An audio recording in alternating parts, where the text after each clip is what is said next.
Hello and welcome to the channel. It's a bit wet and wild outside today, so we're having a Disco 3 day. We're going to be fitting new springs and new discs, or rotors if you're in America, and a set of brake pads and a new wear indicator. Now, I didn't do a video showing how to get it all apart because we were a bit under the cosh for time, because we don't have a spring compressor and I needed to get these down to a friend's garage to get the springs fitted on. But basically it's the same process in reverse. I'll show you how to put it back together. So what we've got here is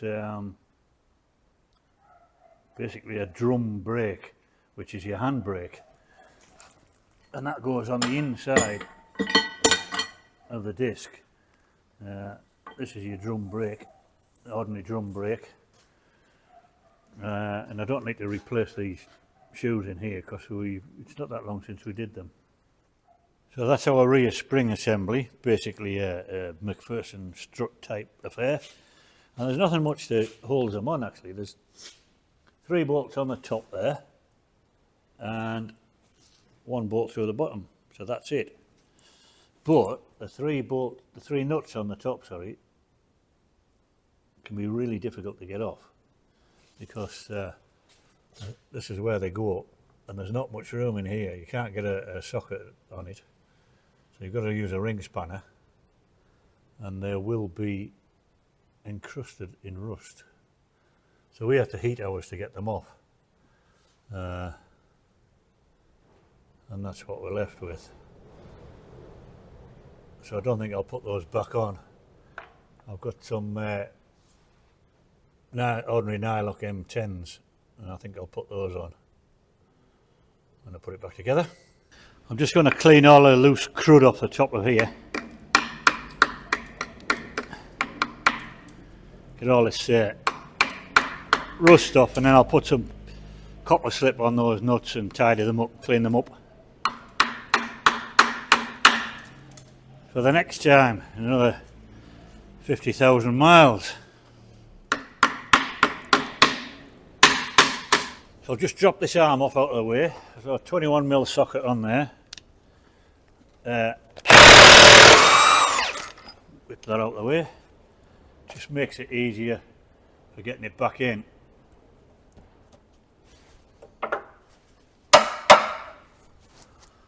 Right, that gives us good access.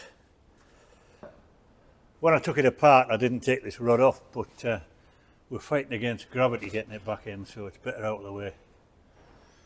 Makes it easier. Right, let's lift it in. They're quite heavy, these, so you've got to hold them in with one hand and try and get the nut on the top with the other. I'll get it lined up. And there's not much room to get your fingers in.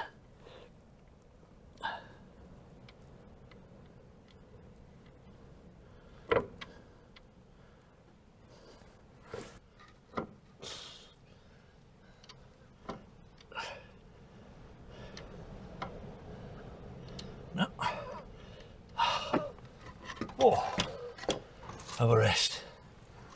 Didn't want to go on for some reason. Right, have another go.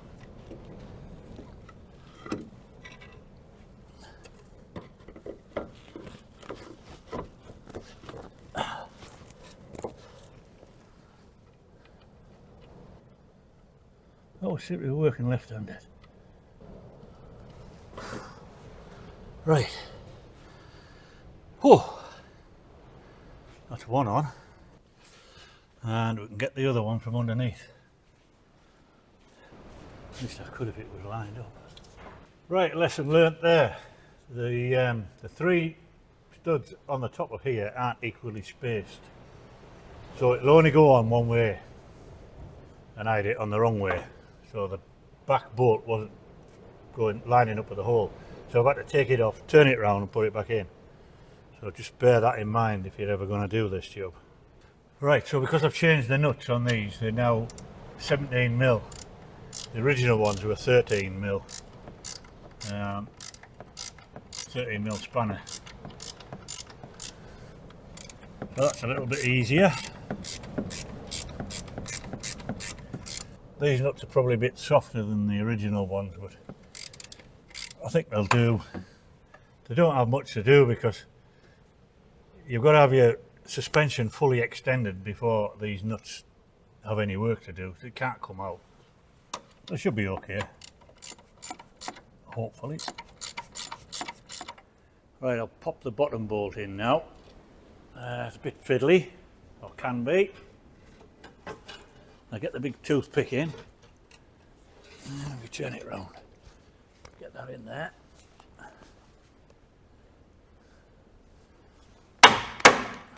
One of those three-handed jobs. Maybe should have left the top bolts loose till I got this in.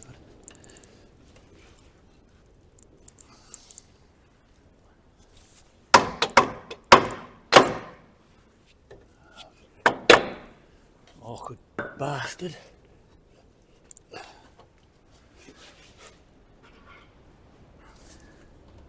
Just slightly out of line. That's better.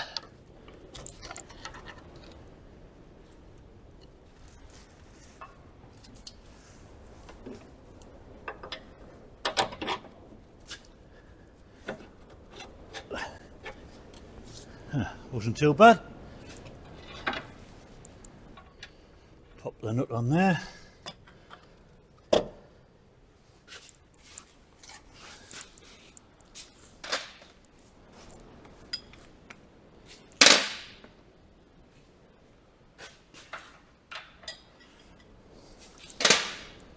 the right size socket on.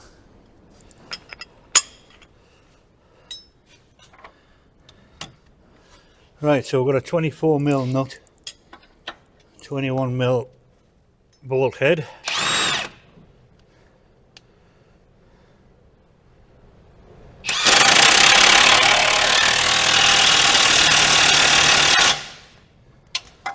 That's it.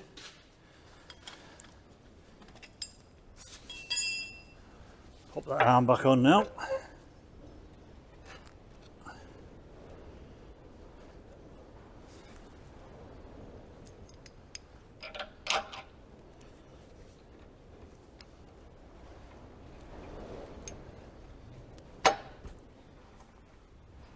Everything lined up, yeah.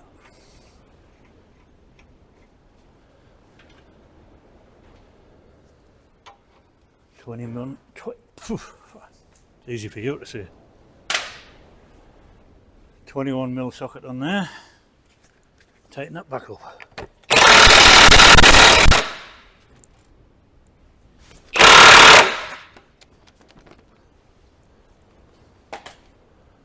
Right, that's that done. Okay, so when you take your old disc off, there's an access hole here. So you've got to spin that round and line it up with the brake adjuster on the inside.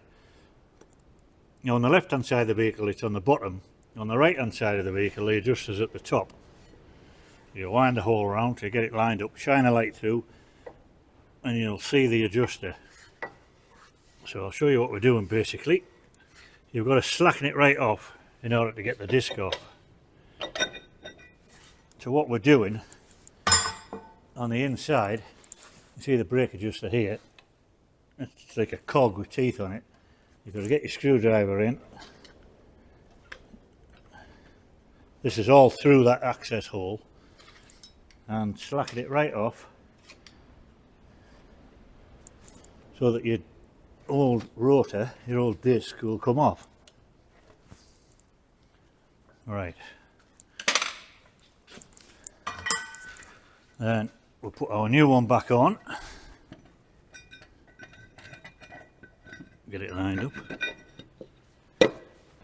Pop the retaining bolt in.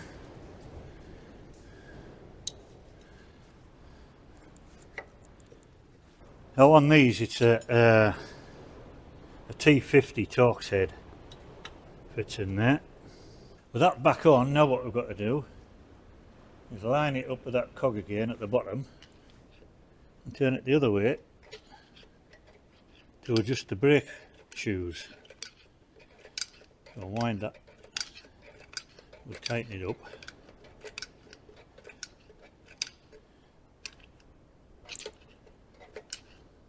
Bloody prehistoric this, like why they haven't come up with anything better than this, I don't know.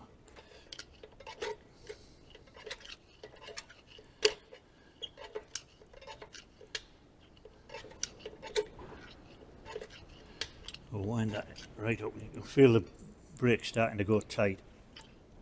I'll wind it right in, or right out. Right, that's gone solid. So we'll wind it back up a little bit now, just far enough.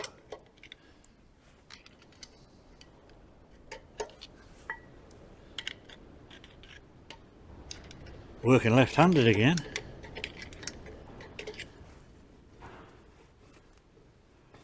Right, we're just at the point there now, so we don't want it dragging, but we want it nicely adjusted up to get a feel for it. It's catching there. So I want it back off a little bit.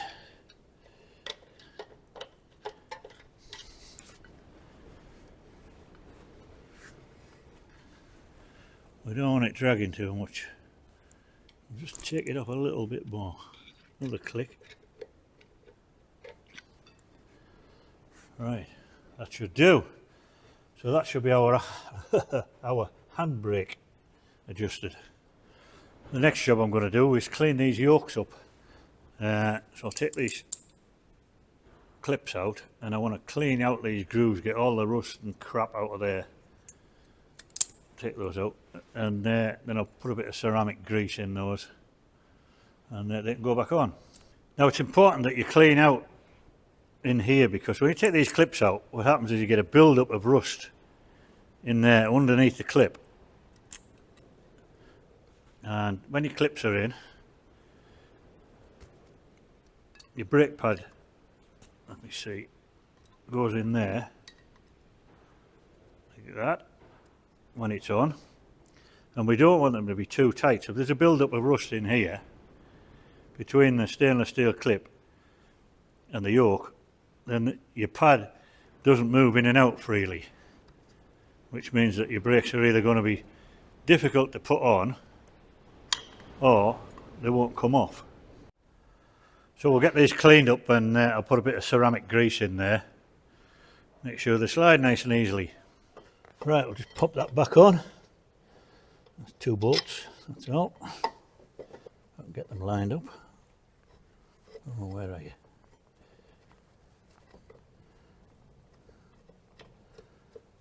One in.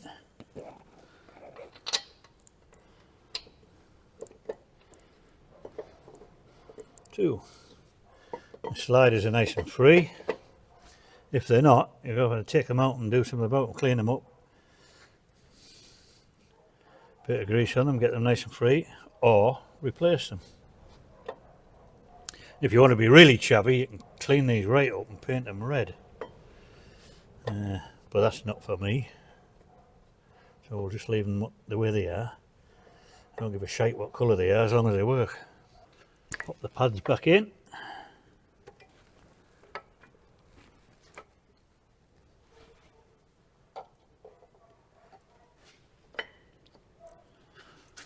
One in, that's 2 in. So they move nice and freely in there, but they're not slack, otherwise they'll make a clanking noise every time you put your brake on. Pop the caliper back on. So this kit comes with new bolts, so we'll put them on. Not all kits do. Then you've got to reuse your old bolts. And on this side there's no wear sensor. There's only one wear sensor on the rear, and it's on the other side. 13mm head on there, so we'll just nip those up nice and tight. And that should do.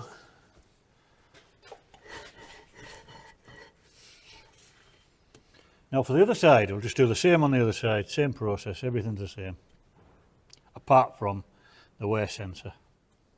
I think I said that was a 21mm socket for that, to take that rod off, but it's not, it's only an 18, but I'm sure you'll figure that out for yourselves. So this Disco 3 has side steps on, and as far as I can tell, the only redeeming feature of them is you've got somewhere to put your spanners when you're working on them. I hate the things. Yeah, we've all been there. You get dollied up to go out for a night out, and you pull up somewhere and climb out of the car and get a big stripe of mud down the back of your Armani jeans. Yeah. Anyway, I've got the wheels back on. And remember guys, tighten the wheels up. Because I know a guy that did an Ifer Williams trailer up and forgot to tighten the wheel nuts up. Yeah, lost 2 wheels off. One went rolling away down the road, the other one shot off across the moors, yeah. I never did find it. So while we've got it in here, I'm going to give it an oil change. I've had the engine running, just to warm it up a little bit. Make the oil nice and thin. Thinner. Should be thin to start with, I would think.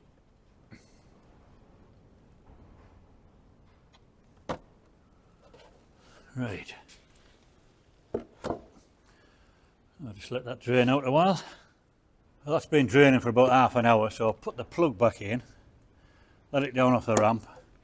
I've got a 32mm socket to get this oil filter out.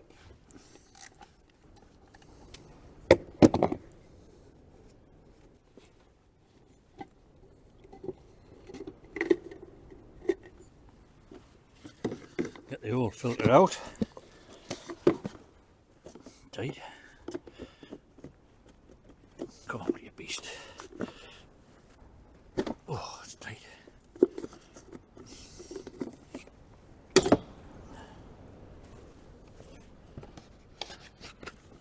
Pop that in the box.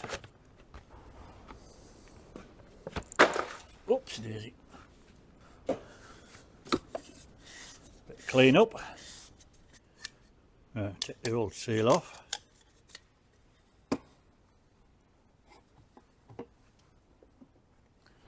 Pop the new one on.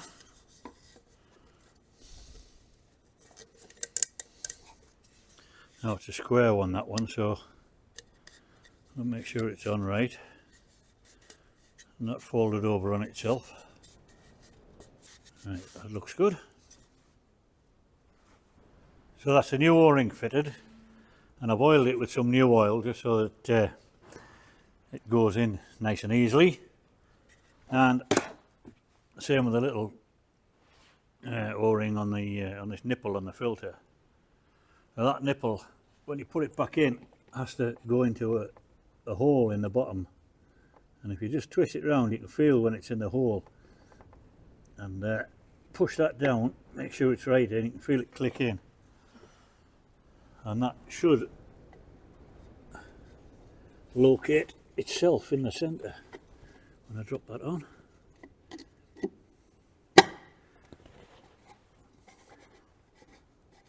Hopefully. Feels like it's got it.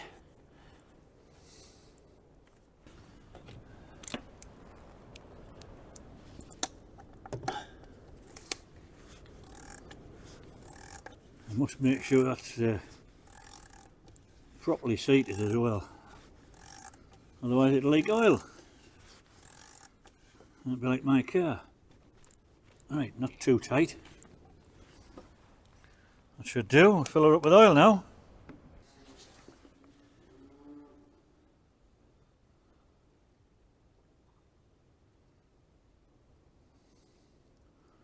Funnel would be a good idea. So that's the oil in. Check the level, everything's okay. I'll just pop that cover back on.